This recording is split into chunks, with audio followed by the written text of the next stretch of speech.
Welcome back to another fun-filled show. I'm your host, T. S. Blanchard, aka Free Blanche, aka Blanchy Krueger. And today's title is The Race to the Bottom. Race is in quotations. The Race to the Bottom, Ryan Coogler or Lyin Krueger. The Race to the Bottom, Ryan Coogler or Lyin Krueger. Now, Ryan Coogler is being praised as this brilliant filmmaker, but I'm going to make my statement again.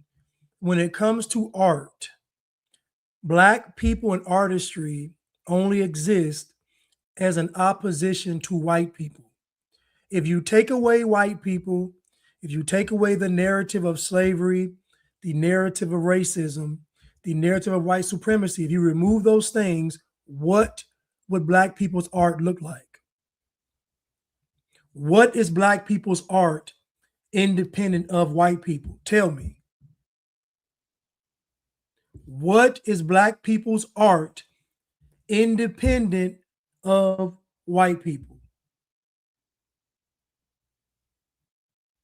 It doesn't exist. The foundation for Black artistry is the tension, friction, or being an antagonist between Black and white. That's the foundation of all Black expression when it comes to art. Music, film, television, directing, producing, it's founded in the narrative of white oppression. Without that, there is no Black artistry. There is no Black nothing. There is no Black excellence. The term Black excellence is only a term that's used in opposition to white.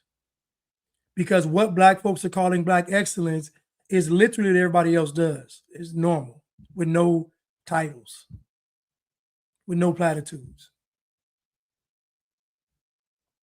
If you take away white people, if you take away the narrative of slavery, if you take away the narrative of oppression and racism and white supremacy, you don't have any Black art. So when they're calling Ryan Coogler a brilliant filmmaker, you have to ask yourselves the question, what is the foundation of his films? The foundation of his films are white people, the oppressor. That's the foundation. And to me, that's not artistry. What can Ryan Coogler do without race? Just like you had the movie Get Out. The movie Get Out was about racism. Once Jordan Peele had to step outside of race, look at his next film, Us. Didn't do too good. Because Black people don't have any art without white people.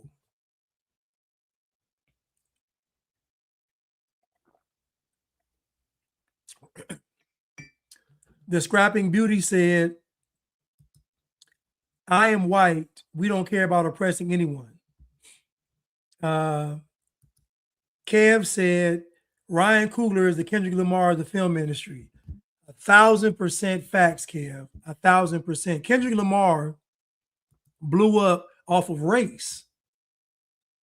Kendrick Lamar literally made the Drake beef about race. The foundation of it was we're Black and Drake is not.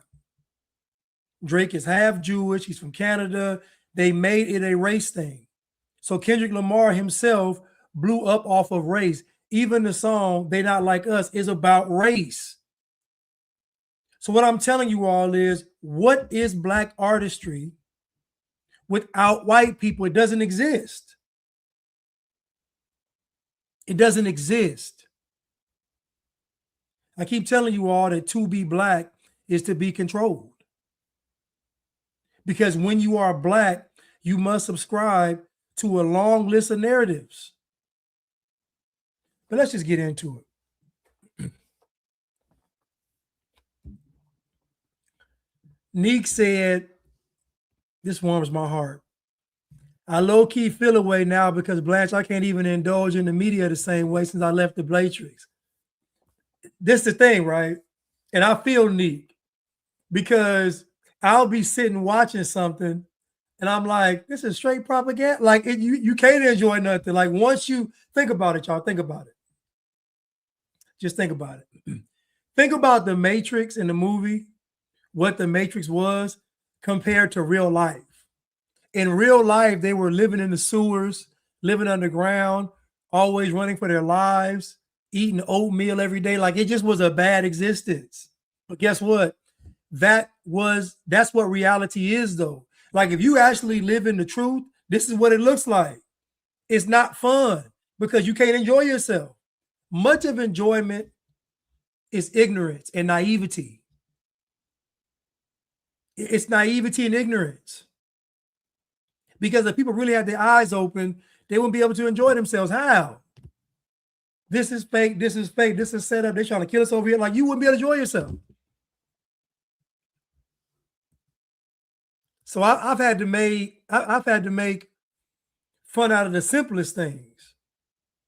I've made fun out of the simplest things in life, the most basic and simplest things.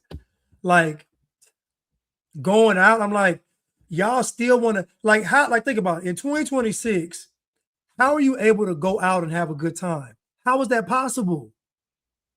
With as much as happened in the past 6 years, how are you able to dumb yourself down and go out to a club or go out to a lounge? How? It's impossible. You got to literally dumb yourself down and say, I'm going to choose to ignore the obvious, which makes you even worse. That makes you worse than a sheep. That makes you worse than a sheep because you know better and you're still doing it. It's disgusting. But let's continue. Let's get into Ryan Coogler. Now, Ring King said, what about jazz music? Now, Ring King said, what about jazz music? Okay. Where are the black jazz musicians now? Why is jazz dominated by white people now? Why did all the black jazz musicians get on drugs? Most of them. Why do they have failing careers? Where are all the black jazz musicians? You know where they're at? They're gone because jazz itself isn't about race. That's why I couldn't last. He just proved my point. That's why I couldn't last, because it wasn't about race. If it's not about race, it can't anchor black people to it.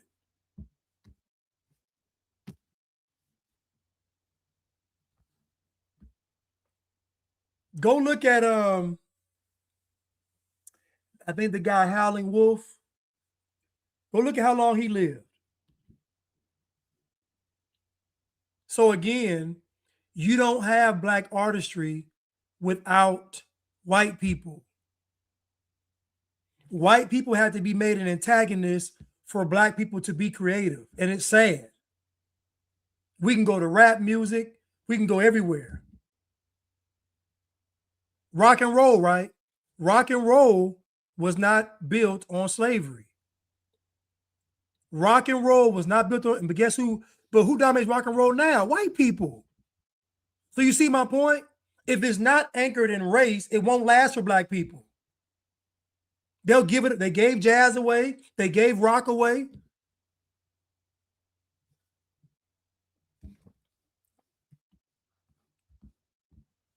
No, it's a cold game.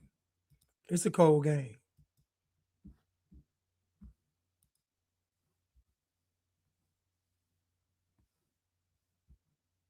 It's a cold game.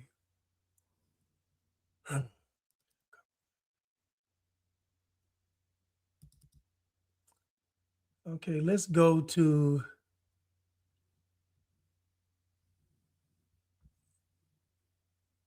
Ryan Coogler.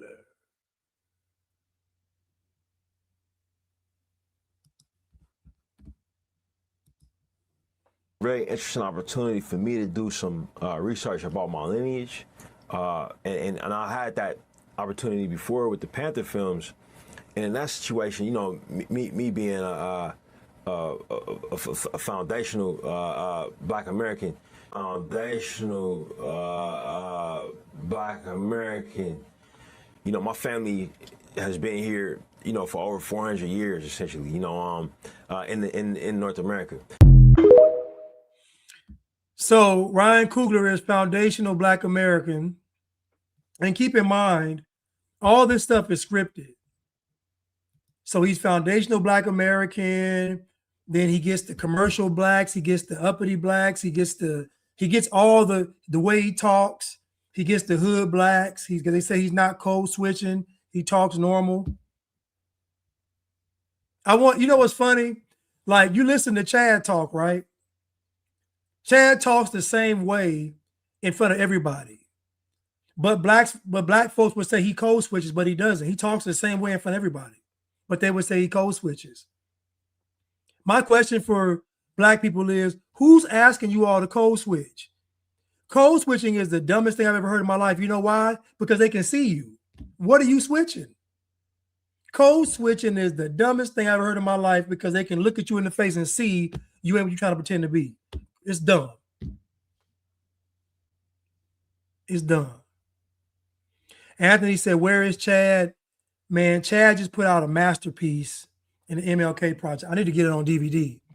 He put out a masterpiece in the MLK project.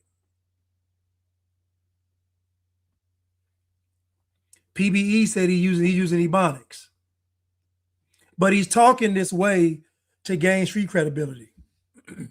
Remember when I said that he didn't write this script? Remember I said the typical Black thing to do is get a whole bunch of praise for something you didn't do. This is anytime Black people are getting praise for something, it's not true. So let's see what this guy says about Lyin Krueger and this script. What's up, y'all? This is Nathaniel Sherrod Jr., also known as Billy, movie director, screenwriter, actor, artist, and producer. I'm here to expose a movie that got stolen from me. I wrote the movie. Hold on, Neek. Talking proper is not code switching. Like, talking professionally in a professional setting is not code switching. If that's the case, everybody code switches then. Think about it. Everybody talks professional in a professional setting, and they talk different when they leave. Every race does that. So that couldn't be a Black. That's what I'm saying. That's not code switching. That's just speaking professionally in a professional environment, which is something that everybody does. When they say Black folks are code switching, Black folks are literally trying to become something they're not in front of white people. It's not true. They're looking at you. So, Neek, you're not code switching, Neek. You're just talking professional in a professional setting.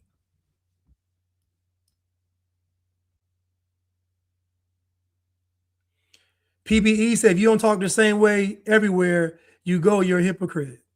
That's not true. What makes you a hypocrite is your content. So if your content changes, that makes you a hypocrite. Conveying a message more professionally is not being a hypocrite if it's the same message.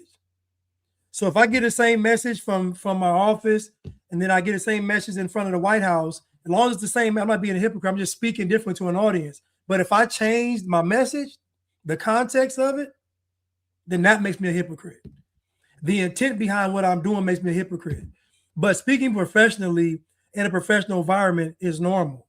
It's no different than when you play basketball in a basketball game versus when you play street ball. It's the same thing. Like playing for your high school team versus playing for AAU. It's the same thing. You're going to be more in bounds in high school than you are in AAU. It doesn't make you a hypocrite.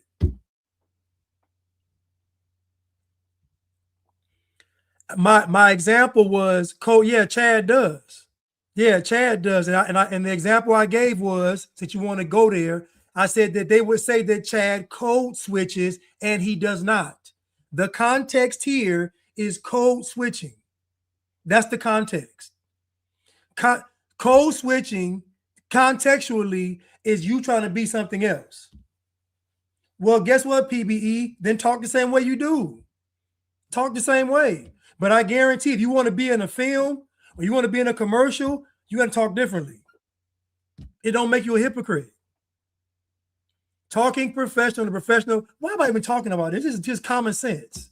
Why am I even talking about this? It's common sense. What's up, y'all? This is Nathaniel Sherrod Jr., also known as Billy, movie director, screenwriter, actor, artist, and producer. I'm here to expose a movie that got stolen from me. I wrote the movie in 2020. It was entitled Bloody Freaks. I have it copywritten since 2020. There's a movie that is saying that they wrote this film in 2024. We were in pre-production already with 27 other producers and different people working on the project. I had a video game being developed. My screenplay starred one Caucasian white lead actress and 3 black male actors. One being a black musician who also has a solo performance in the film, just like in my screenplay.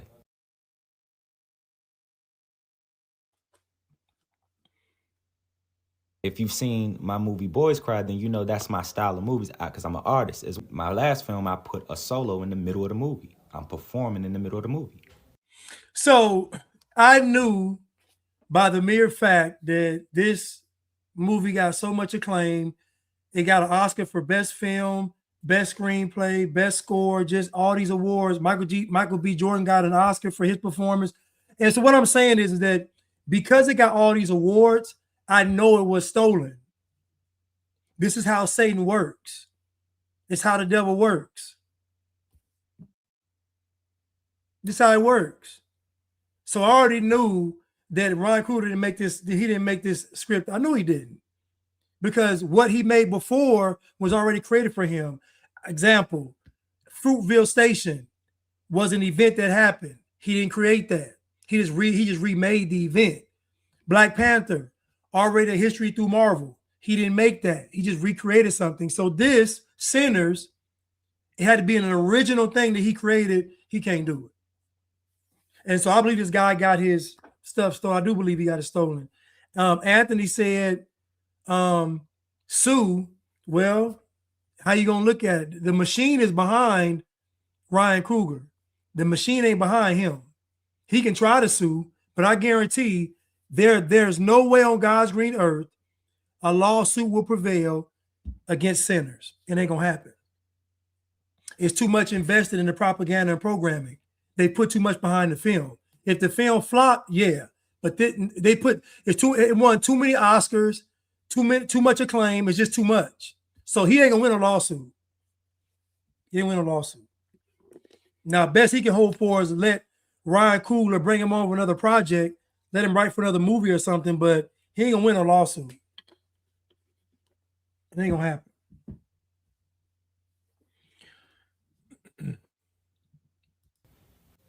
Sinners starred one Caucasian lead actress, 3 black male lead actors, Michael B. Jordan playing himself twice. A character by the name of Ron Stacks, who's a real person in real life. He's an artist from my hometown. He was going to be in my movie, and he was going to be the well-known person coming into town to throw a music event. And everybody was going to turn into vampires in this scenario at this one location. If you've seen Sinners. How much money did she get? How much money did she get? Show me the court case. Show me the settlement. Show me the settlement of the woman that sued the people in the Matrix. How much money she got? Show it to me.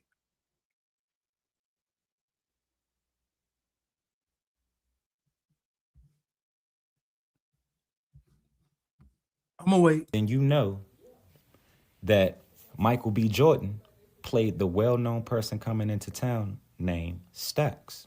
He played a double. His brother name was Smoke, but he played Stacks, the well-known person coming into town to throw a music event. Every one of my characters in Bloody Freaks was just altered just a little bit, but still the same role. Again, I asked you all to show me. Why is it when I ask y'all to show me something, y'all be sarcastic, say, it happened, Blanche? Just show me. Just show me. Just point me to an article. Point me, just show it to me. Just show it. That's all you got to do.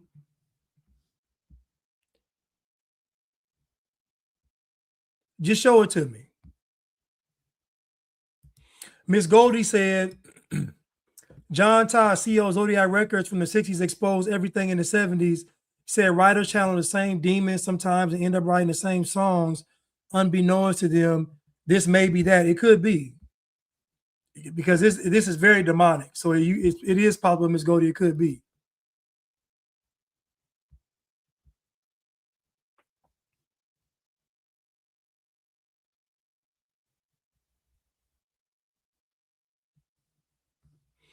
Okay, they tried to brush her off. Then they offered her money to make her go away. The last I heard, they were delaying the case because she's elderly. They're hoping she dies before it settles. Yeah, that sounds about right. That just sounds right, yeah. And then when she's dead, they're gonna say, we donate this to her family, we make this monument. Some of the things may have been played. It's just a big game. Show me the case with. I don't understand. Am I speaking Chinese or Japanese? Show me. Put the link of an article. Put something in the chat. Can somebody? Because he don't want to do it, y'all. Can somebody pull up this lady settling with the Wozowski brothers, whatever their name is? Still the same things happening. Even my screenplay, the opening scene, says a bloody guitar is shown on the camera.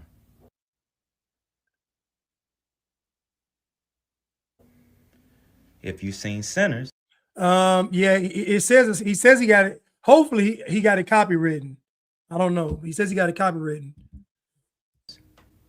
Sammy in the opening scene was holding a. It's so much more. It's not even half of it. Over 100 similarities. And my screenplay being copyright infringed upon, it just don't sit right with me as a creator, because. So he says it's copywritten. Someone says, why did he give his script away? He didn't give his script away. What you do is you shop it.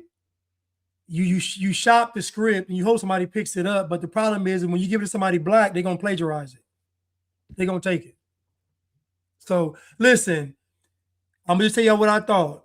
The amount of praise that Sinners got, I never thought it wasn't stolen. I'm just sorry. You can call me jaded. You can say I'm being biased. I just know how it works with black people. And oftentimes, like 11 times out of 10, if something is getting praise, it's a lie. It's false. When I write movies or I write and create stories, I know every character. I develop those characters right here. So if I'm watching something and you done took something from me and tried to change it a little bit, I know every detail that you've changed. I can go down the list of every single character. The attorneys have seen it, and this is why I'm coming public. Like I said, it's even to the point where my part 2, I had wrote part 2 and part 3. In my outline, it tells you the time period. You find out the thing that infected me in the house came from the Jim Crow slave period time period. What time period was Sinners? So, like I said, my attorneys have seen everything, and this is why I'm coming public now. So, trust me, it's way more to be exposed. Well, he says it was copywritten. He says he has his attorneys. I wish the man good luck, Godspeed. But I just know how this thing works, and it's going to be difficult because the movie wasn't about entertainment. It was about programming and propaganda. So it's way bigger than just a film. It's way bigger than them just stealing something from you. It's way bigger than that. Daryl Jones says her name was Sophia Smith. She sued in 2003 and the case was dismissed 2005. The case was dismissed because of lack of evidence.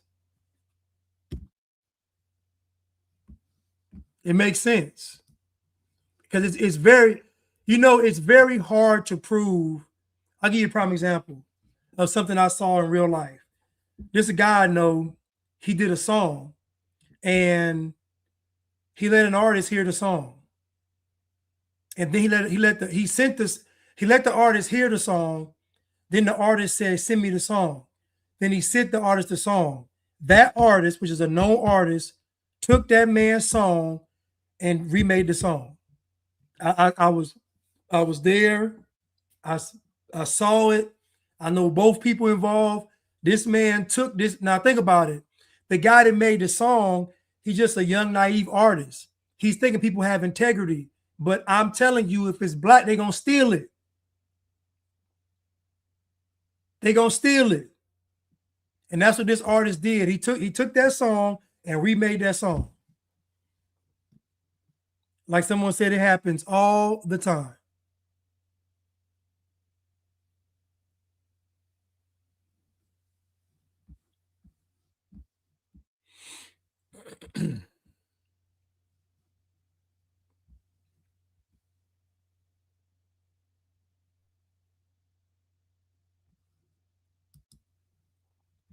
Blaz, you not suspected Sophia and that guy you just showed may have been lying, paranoid, and trying to take credit like they always do?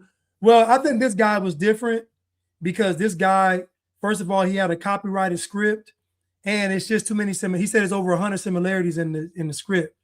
And again, I'll say this all the time. If something that black people do is getting praised by the machine, it's already started. Okay.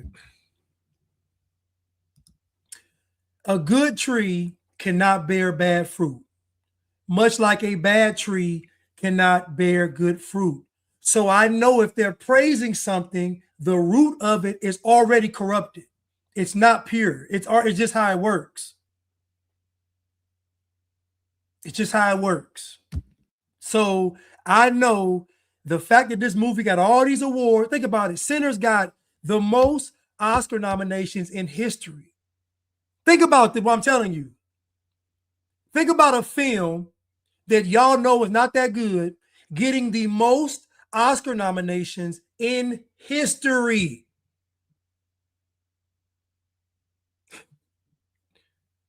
You know it's a mess. Come on, you know it's a mess. Well, his proof is, oh yeah, he has his lawyers. So listen, if somebody gets attorneys involved and I'm gonna tell you this right now. If somebody has a copywritten script and attorneys, they're pretty serious. This ain't no guy, he's produced other stuff. This ain't no Rudy Poo from the alley. This guy is serious about what he does, about his craft. And he even said it. It don't sit right with me as an artist. It doesn't. So I think this guy's claim is legit. So there's no way I think Ryan Coogler wrote this script at all. I just don't. I don't. Ain't no way. Ain't no way. And I'm not even saying it's a good script. I'm saying I know he didn't write it. Hold up. I'll show you what. Let you hear him real quick. Kind of talk about our own African American culture is that it's a bastardized culture. We taught that, we lost, the things that made us African. We don't have them anymore. You know what I mean? Like we have to make do with the scraps. When I sat down with Marvel and said, hey, yo, for me to write this script, I need to go to the continent. I need to go like right now. It started in South Africa, and I was hanging out with cats that was working in a hotel, and they took me back to their township, and they were like, hey, let's go do the rituals. So I'm expecting like painted face and I'm expecting to go all the way in, and we pulled up at our house, and it was a bunch of young cats standing outside. You know what I'm saying? So I'm like, this feels familiar, and we go in and we walk to the house, and all the OGs, I say from age like 50 to 70 was sitting in one section. And I'm like, that's what happens at my house on the weekends. So then we keep going, and we go into the kitchen, and the women are in there cooking, and they talking, and they cooking all this food. And then you go out into the backyard, and there's some more young cats, like my age, and they just slaughtered a cow. and a goat. And they were, cooking the food, and they were passing around this real cool African beer. They passing it back and forth. And I'm like, man, what ritual is this? And they was like, oh yeah, this, I can't remember the name. We've been doing this for thousands of years. And I was like, well, we do this same ritual back at home. And for them, it was a no-brainer. They were like, yeah, of course you do, because y'all African. This evil thing that happened to us, you know what I'm saying? Unfortunately, they don't teach us anything beyond that, But what they did to us, it was no way they could wipe out what we were for thousands of years. You know what I'm saying? Something right there just made me completely whole. Like I was like, oh man, we've been African this whole time. When I stand outside, like when I hang with my family on the block in Oakland or Richmond, and all the youngsters stand outside, and my grandma's inside cooking, you know what I'm saying? And we being Africans, and even though we were told it was being hood, or it was being something else, we was being true to what we've been for thousands and thousands of years. And y'all think this guy wrote the script? Y'all think this guy wrote the script? This dude just said loitering and being a vagrant outside, being an eyesore in the community, is being African. Listen, he just said hanging on the block is being African, and y'all think that this guy wrote that script. I would love to see it. I would love to see what he actually wrote down. Please show me. This guy just said a bunch of cats hanging outside the house. We go inside the house. The OG sitting over here. Women in the kitchen cooking. And the young cats outside in the backyard passing around a beer. And we've been doing this for thousands of years. And y'all think but y'all think he wrote the script. Okay.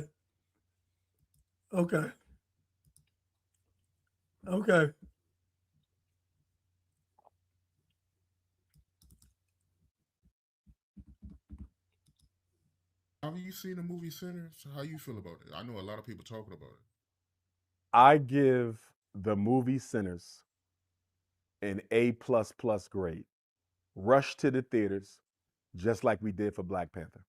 This movie Sinners, produced by Ryan Coogler and his beautiful African queen, and of course starring our good brother Michael B. Jordan. Delroy Lindo is in there, one of my favorite actors. This movie Sinners is the first horror movie to get an A rating on certain movie review platforms. Some are saying it's the highest rated horror movie ever. Now, I want you just to think about what I'm saying. Let's just say what he's saying is true. And we can back this up because it got the most Oscar nominations in history. So, do you think that a film that Ryan Coogler did, they got the most Oscar nominations ever, best screenplay, best actor, best score, best everything? Do you think this film possibly could have had a bad start? Could have possibly had some kind of trickery or deception involved in its genesis? Possibly.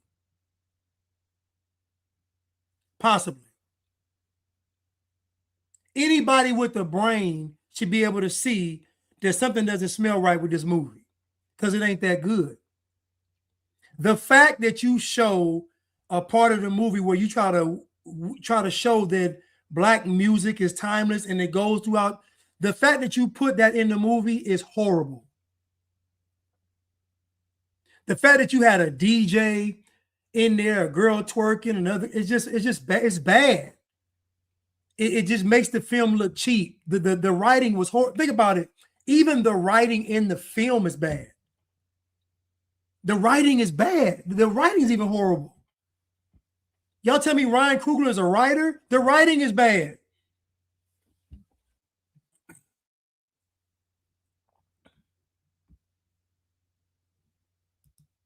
And for it to be a Black movie, I'm proud of that. The movie Sinners art, although it is a fictional movie, tells a very non-fictional truth.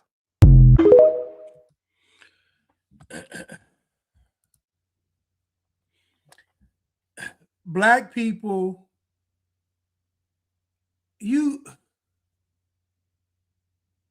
black people are easily impressed. They're easily impressed. Because most of what impresses black people is just going against white people. If you go against black folk, if you go against white folks, you got black people hooked.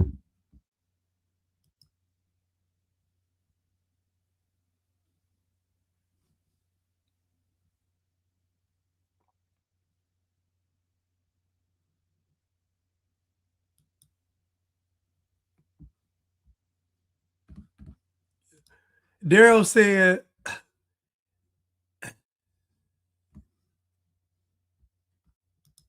let's continue.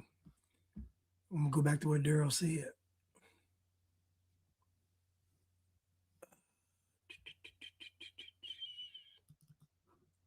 Threads, you said you admire the film's visual creativity, but you have issues with the anti-Christian propaganda. Can you elaborate on that? Yeah, man. I want to. So first and foremost, I don't want nobody to get it misconstrued or twisted. It is a phenomenal movie. I saw it twice. I think you gotta take your hat off to Ryan Coogler. You gotta take your hat off to Michael B. Jordan. The doors is opening for black creatives in filmmaking. Phenomenal. The thing that So again, black people, for the most part, don't know what art is because black people see art through oppression. So once Kendrick Lamar made himself a victim, then black people think he won because in the black world, in black people's minds, the victim is the winner. So even in Sinners, the black people were the victims of the white vampire. They were the victims of the KKK. So in the black mind, the victim is the one that wins. This is why oftentimes when a black person says, I'm not oppressed, I'm not a slave, black folks get upset because they see freedom as being white. So black people think it's a good film because the white vampire got killed, the KKK got killed, and then the boy didn't want to be a Christian no more. So that's three things that give black people to say it won. So black folks think it was a good film just based on the subject matter of the film. Just like they thought Get Out was great and Get Out was better than Sinners. But they thought Get Out was great, but they didn't like Us because Us wasn't centered around race. So what you'll find with black people is they align with the victim. So when Kamala Harris running against Trump, she's already the victim. I'm going with her. Already. Yes, and Get Out was good. I was mentioning specifically for Christians is that oftentimes Christianity and colonization get married together unnecessarily. And I think this film depicts the Christian faith as a colonized white man's religion that is oppressive. Now, did white people use Christianity to oppress black folks and other minorities in history? Absolutely. But just because it was. So did white people use Christianity to oppress black people? Let me ask you all a question. It's a common sense question. Did white people need the Bible to practice slavery? Did the Arabs need the Quran to practice slavery? Slavery's going on in the world right now. Are they using the Bible? No. Slavery is going on in the world right now. There are more slaves in the world today than there were back then, and no Bible's being used. So this notion that white people had to use the Bible is foolish. They didn't have to do it. Now, they created a slave Bible. They did, which is about 20%. It's 80% of the Bible missing from the slave Bible. But they didn't need to use a Bible, though. They didn't need a Bible. So something made them want to use a Bible. Something made them want to give the slaves salvation. I don't know what it was. But we know that slavery is happening today with no Bibles. So clearly Bibles don't need to be used to practice slavery. When black folks practiced slavery in America, did they use Bibles? When the Africans practiced slavery, did they use Bibles? So the whole world's practicing slavery, but nobody using the Bible. So they didn't need the Bible to practice slavery.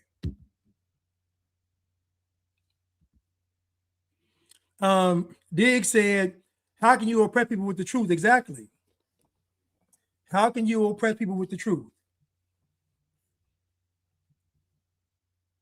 Used as a tool of oppression does not discount its relevance, its power, its potency. It's also something that was created in the Eastern world. It didn't start in Europe. It started in ancient Israel, in the ancient Near East. It went to Ethiopia. It was in Africa before it was in Europe. So that's just some of the stuff I was like, yo, man, I know us as black people, especially the conscious community, got a lot of issues with Christianity because of that. And it popped up in the movie. You know, there was lines where it was like, yeah, blues came from us, unlike that religion that was forced on us. And I'm like, that's not true. There was a forcing of religion, but we had it before they came and forced it on us.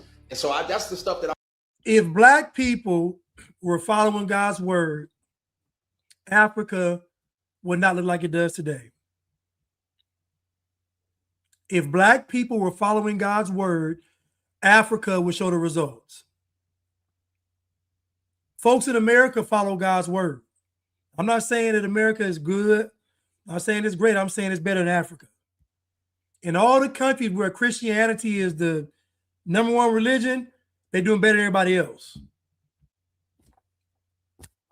So if black people were actually practicing the word of God or following the word of God, Africa wouldn't be Africa. So it's not true.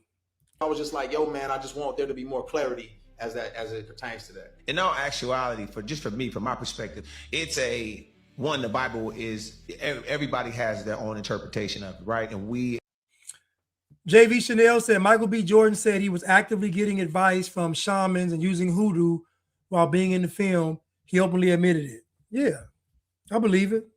Why wouldn't he do it? See, the one thing about being black is nothing is off limits. Nothing's off limits because you're black. So you can justify anything you do. If you talk to a shaman, well, that's my ancestors, that's my roots. If you go to the Bible, oh, well, we did that in Africa. Like Jesus is black. Like and this is a problem with black folks. Everything is justified. The only thing that's not justified is you agreeing with somebody white. So you can talk to demons, you can worship Satan, black people, you can do anything you want to do except agree with white people. That's it. And namely, white conservative Christians.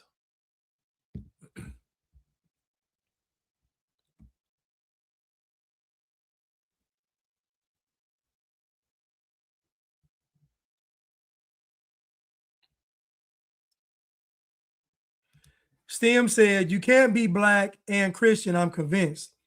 You got to choose a God. The word of black is antithetical to the word of God. It's true. It is. JV Chanel says, facts. Look at an Indian or Pakistani Christian areas compared to the rest of the country. It's like two different planets. I already know. as we know, Southern Baptists, Christians, all of the different iterations of the Bible, we interpret it different. I think they just was taught it was a period piece, right? And I get what you could say, it's a period piece, and we were getting a peek into that world. Yeah. And at that time, it was used to control in certain towns, and in small towns use religion to really grab hold of culture, right? So I think it was just us taking a peek inside of it. But I can understand. As you can see, it says Lecrae clears the air on his recent comments with the movie centers being anti-Christian.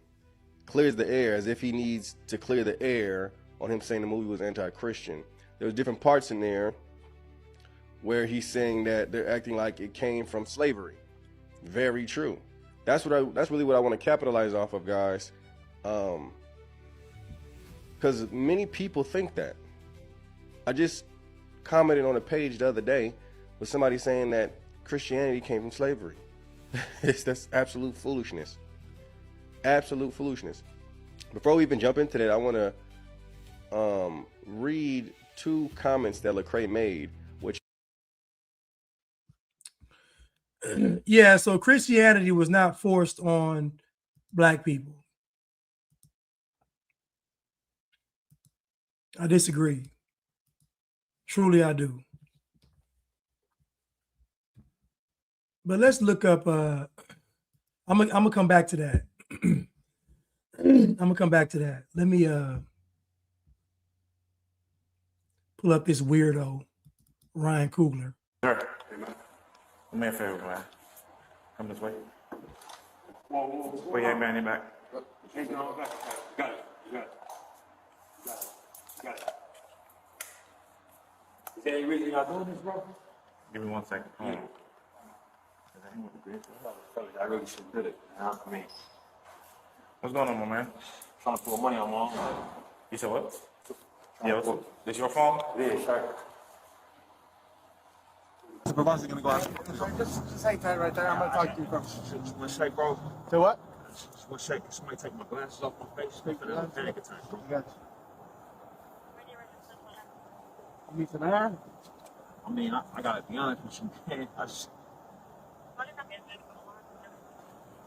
can't believe this, man. Is that my family baby nurse? Did y'all have her detained right now? Who? Sit here. The baby nurse, the Filipino woman that was in the back seat. Did y'all have her detained right now? Yes, she's being detained at this point. All right. Can you, did the officers explain what's going on while we're out here? Not really, man. All right, so we got a call basically. I heard somebody ask me if I passed a note. Yeah. This might have been one of these dudes, but. So basically, we got a call, and from what we got the call, it seemed like someone was trying to rob the bank. Something about you passing a note to a teller, something to that effect. Can you just tell me what's going on? Or? Yeah, bro. It's a medical assistant that works in my house that prefers to be paid in cash. Every time I make a withdrawal to pay her, you know, because it's a large amount, she works a lot. Yeah. You know, if I don't write down on a note how much I went out, and then I don't want it ran through the money counter right there at the desk, the whole bank ends up looking at me because they just hearing money going through the money through the account, and I don't feel safe. I don't feel safe getting money out like that. So every time I go to withdraw it, you know, I put the amount, the account I want to take it out of, and then I put my own card in, and then they usually take me that like always just get the money from me. You know what I'm saying? Gotcha. I don't understand. So you make well. That's like I said. That's the reason why we're out here, and that's the reason why we detained everybody, because we didn't know exactly what was going on. Do you understand how dumb this is? You have a withdrawal slip at the bank, and you can tell her don't use the money counter. Like, why would you pass the bank teller a note? This is just the dumbest. Like, it was done on purpose. Like I told you all, what gives a person cachet in the black community is being a victim. All this was staged by him. Why would you pass a bank teller a note when you have a withdrawal slip and deposit slip? Why would you pass her a note? That's dumb. You can just tell her, ma'am, don't use the money counter. Just count the money out silently. I don't want to draw attention. Like, why would you pass her a note? Why? And of course, black folks saw this and just racial profiling. I was like, which one of you dummies have ever passed a note to the bank teller? Not a withdrawal slip or deposit slip, but a note. Because the amount is so large. Let me tell y'all something. One time, right, PBE, he could have went to the bank manager. He could have sat in the office and did this. Like, this is anyway. I went to the bank one time and got some money out, and I got some racks out, and they didn't. And they told me, they said, "Do you want the security to walk out with you?" I said no. I said, why would I want that? Somebody can knock me in my head when I leave the banking parking lot? No. My point is that what he did was stupid. It was so dumb, he did it on purpose. He wants this to happen so he can look like a victim.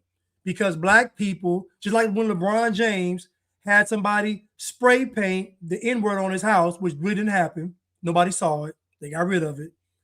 Same kind of publicity stunt. They pull these stunts to be the victim. That's how you get cachet in the black community. And black folks so slow. Which one of you dummies ever passed a bank teller a handwritten note and you got a mask on? And you have a mask on.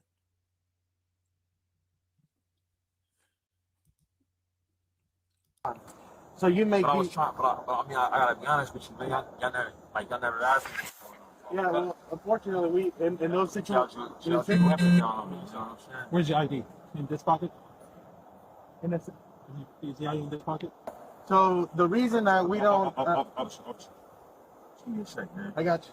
Hey, do you need to get some fresh air? You need to take the mask off for a second to get some fresh air? Okay. Now look, he didn't want that. Listen, you know he obligatory. He act like he can barely breathe like George Floyd, but he want that mask to come off though. He said he having a panic attack, anxiety. He can't breathe, but leave the mask on. You know he obligatory. Okay. Yeah, I understand. I'm just trying to manage my emotions right now. I understand. So, like I was about to tell you, the reason we don't come out and unfortunately, the seriousness of the call doesn't allow us to. Let me ask you a question, son. Yes, sir. You're talking to me right now, and I'm cuffed in the back of the car. Yeah. My team's driver's cuffed. Yeah. I'm out in the back of the car. Yeah. And my baby nurse that takes care of my baby is cuffed in the back of the car. Yeah. Is there any reason we can have this conversation once you get these cuffs off everybody and we back to being treated like standard members of society? Is there any reason for that, bro? No, that's fine. We'll go ahead and get you out of the handcuffs. I'd rather have this conversation with you, man. I got you.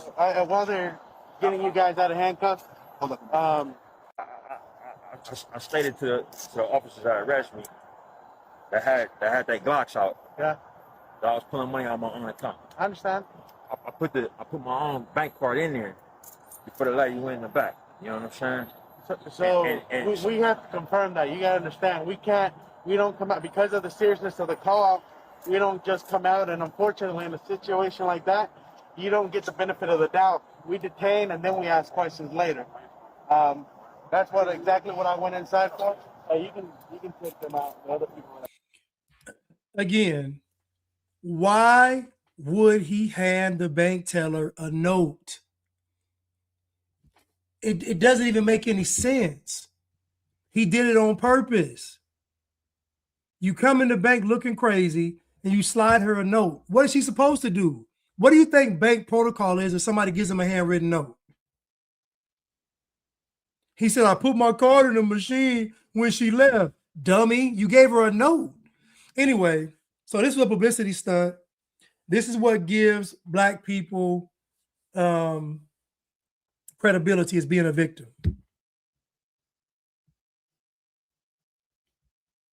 That's all. But let's continue. Yeah, they said it's racial profiling. They said it was racial profiling, and this man literally handed a bank teller a note. You know what I mean? Like in we not the entertainment business is not unique in that. You know what I'm saying? Like that's in every business, right? What I will say is that this show is for people who not permanently online expressing their opinions about everything. You know what I'm saying? Like this show is for people who who busy living their lives, bro. You know what I'm saying? And the reality is, like, as a comic book fan growing up, the comic book shop wasn't a place that I always felt safe in. You know what I'm saying? It took my older cousin, who was a comic book fan, to take me in there with him. You know what I mean? We got looks going in those places. You know what I'm saying? But it was through the bravery. This man just said he didn't feel safe at the comic book shop. This man just said that he did not feel safe. Of my cousin. He did not feel safe at the comic book shop. Has anybody ever felt intimidated at the comic book shop? You have never even heard of an incident of any racism at a comic book shop. The comic book shop is where kids went to get comic books. No incidents of racism, racial profile, none of that happened in the comic shop. Kids literally went in there to get comic books or toys or toys. This man just said he didn't feel safe in the comic book shop. Now you can stand on the block, like I said earlier, I can be on the block chilling. I'm cool on the block. I'm cool in the hood. I'm cool in Africa, but I don't feel safe in the comic book shop. And y'all want me to believe that this dummy wrote any of these screenplays. I don't believe he wrote any of them. Much like Benjamin Crump couldn't read, I don't believe he wrote any of these screenplays. I don't. This man just said my cousin was brave for taking me inside the comic book shop. You all don't think the bar is low for black people? My cousin was brave for taking me inside the comic book shop, the scary comic book shop, the comic book shop that was founded on Jim Crow and slavery, the comic book shop that was founded on apartheid, that comic book shop, the comic book shop that was founded on white oppression. My cousin was brave and he took me inside the comic book shop to buy comic books. And black people eat this stuff up. Of my cousin who was a Gen Xer, black comic book fan in Oakland, you know what I mean? Who didn't care what kind of looks he got, you know what I'm saying? Or who said what to him, you know, he loved those characters, you know what I mean? He brought his younger cousin in there, not knowing I was gonna grow up and you know, become a director like Black Panther, but because, you know, he wanted that space to be open to me. You know what I'm saying? I saw interactions he had in comic book shops, and I know he had interactions that he never told me about, you know what I mean, in those places. But 2016, I go to Comic-Con and see a lot of us there, a lot more of us than I saw in them comic book shops in Oakland in the early 90s. You understand where I'm coming from? And you know, for me, I love this, man. I love making a show for Chanaka's auntie and making a show for y'all and for people who. Thank you, BIPI. In Oakland, where nothing but white and black liberals. Exactly. He is in the, listen, you all, he is in arguably the wokest place in America, the Bay Area. I would argue and say that the Bay Area is the wokest place in America, maybe even the world. If you want to see something woke, go to the Bay Area.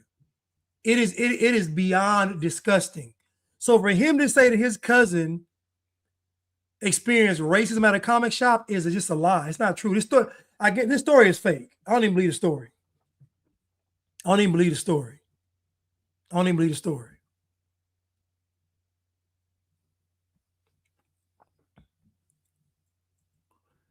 Vintage Goods Willie said Ryan Coogler should have made the Pink Panther.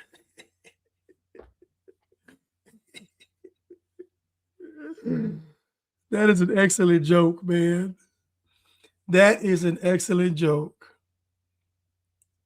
Ryan Coogler should have made the Pink Panther. Thank you so much for Super Sticker. Thank you so much. Thank you, Cruise Missile. Thank you. I appreciate it. Thank you again. I appreciate it. Thank you. Always supporting. Thank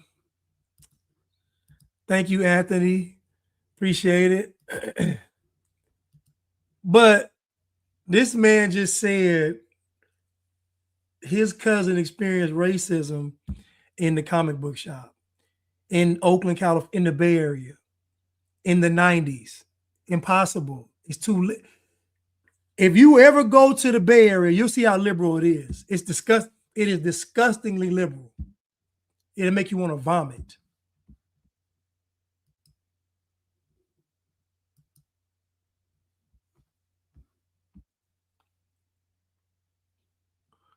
Another video. But my point to Lecrae is, what if Christianity started in Europe? So what? So what? If Jesus was white, so what? If Christianity started in Europe, so what? What difference does it make? It doesn't. It doesn't make any difference, Lecrae. Which let me know that you're still trapped in the matrix. You're still having to wrestle with being black and being a believer. This is Lecrae. It's a struggle for most black people. Like simulated students said, it's impossible to be black and Christian. I believe that it is. Because if you're black, you're going to put your blackness over your faith.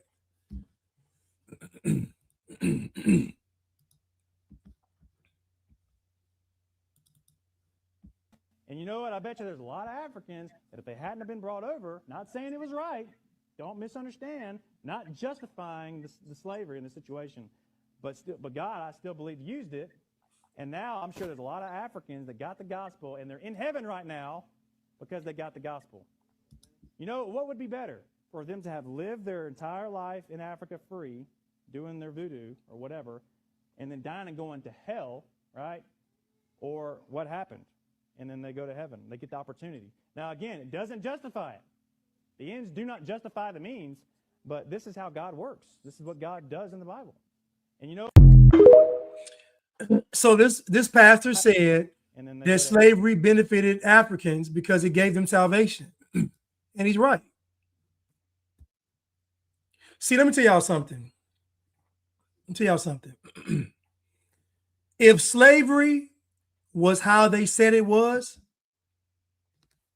there would be no such thing as black culture. If black people actually went through that type of oppression, they would be better people. Because everybody else that went through a fraction of that oppression, supposedly, have better cultures. Every other group that went through a fraction of what black folks and they went through have a better culture. I don't believe that black folks went through all this. I don't. I believe that black folks had it good. That's why they created a decadent culture. Because the decadent culture came out of what? A decadent lifestyle. I keep telling you all, the fact that the stereotype for a slave was being lazy, the fact that that's a stereotype is very telling. It's very telling. Martin Foucault said the first copy written in the New Testament was written in 70 AD that we have. It was copied in Alexandria, which was part of Greece. Yeah.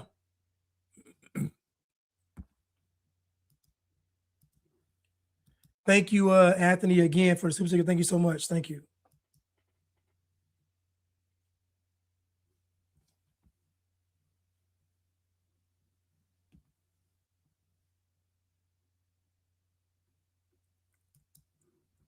Let's continue.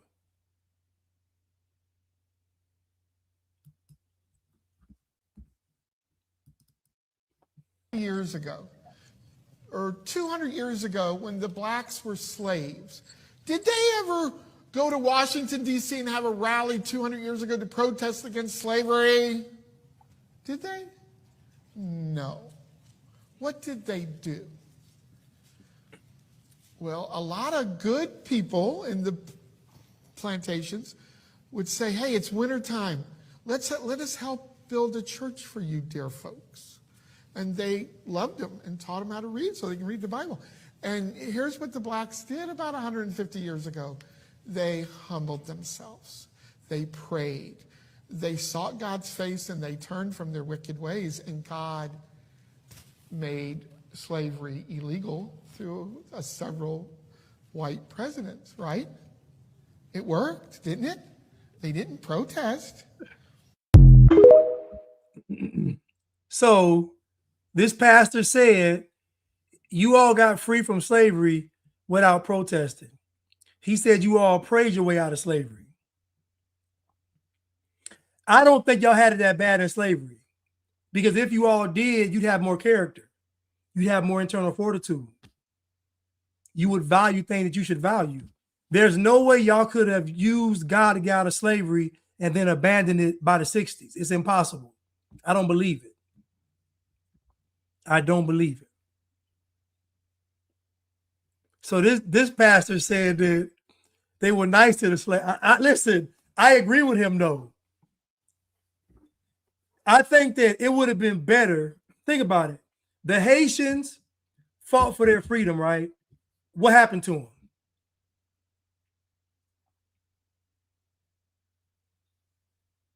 This is what I'm trying to tell you all. If what the Haitians did was righteous, Haiti wouldn't be the way it is. If what black folks did was righteous, blacks wouldn't be the way they are. A good tree cannot bear bad fruit.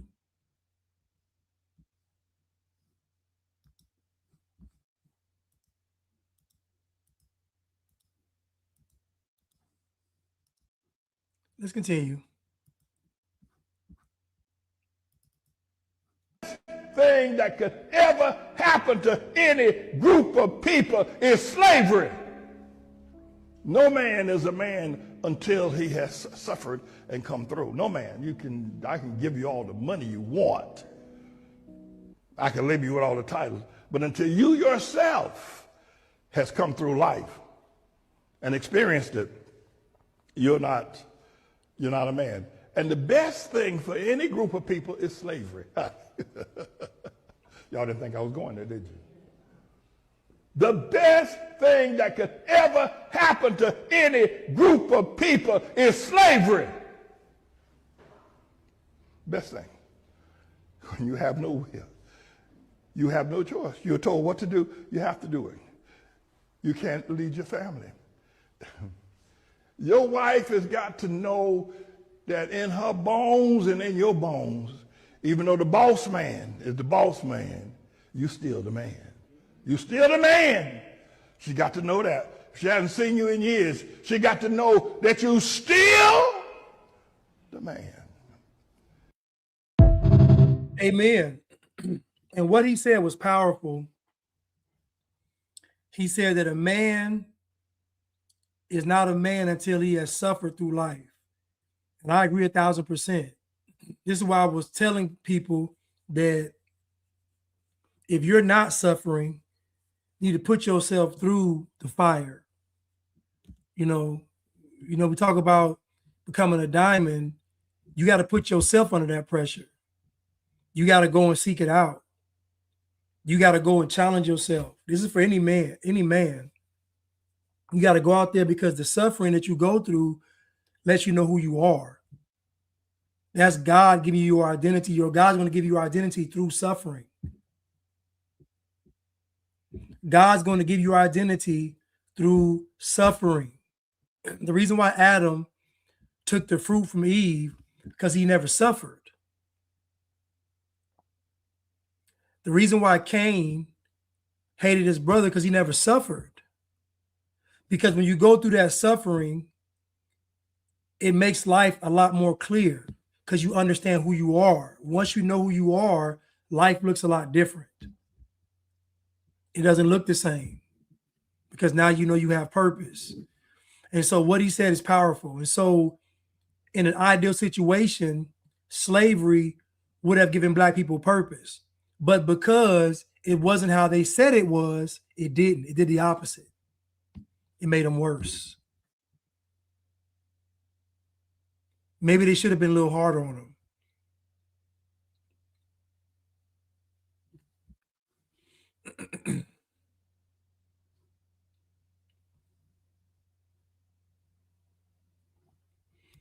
Charles said, even Jesus went to the desert to suffer for 40 days. Exactly. Think about it now.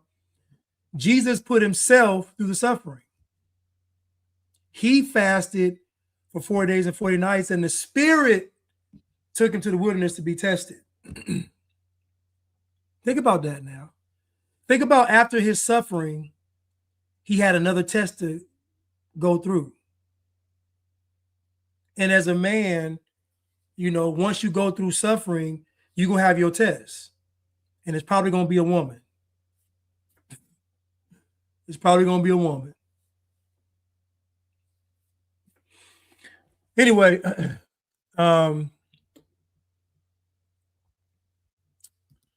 Charles said, why is there only one replica of a slave ship floating around at the Smithsonian? Is that the only design? It's all lies. Yeah, it's all. Listen, I've talked in length about these slave ships. The fact they have dinosaur bones and don't have slave ships should tell you everything. The fact that they have all kind of Viking ships and ancient ships from long ago and don't have a slave ship should tell you everything. The fact that they found a 40,000-year-old wolf head somewhere in Europe to tell you everything. They're finding things that are hundreds of thousands of years old but don't have any slave ships. Come on, y'all. It don't take a rocket scientist. It don't. I don't know what exactly happened, but the whole slave ship thing, they'd be better off talking about UFOs. It would make more sense to say that black folks were transported via spaceships.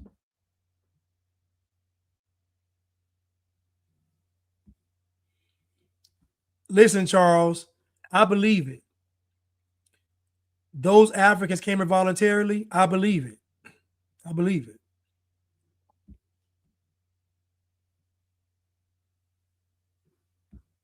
Sime Sue said they actually found Noah's Ark in the 70s. So they found Noah's Ark, but we can't find any slave ships.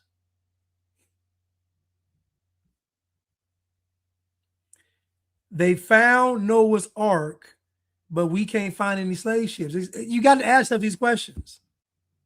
This is why I don't believe the narrative of slavery. I just don't. I believe that most of it was probably. I believe that most people that came over here were either came here to work or were indentured servants. That's what I believe. Because that makes more sense.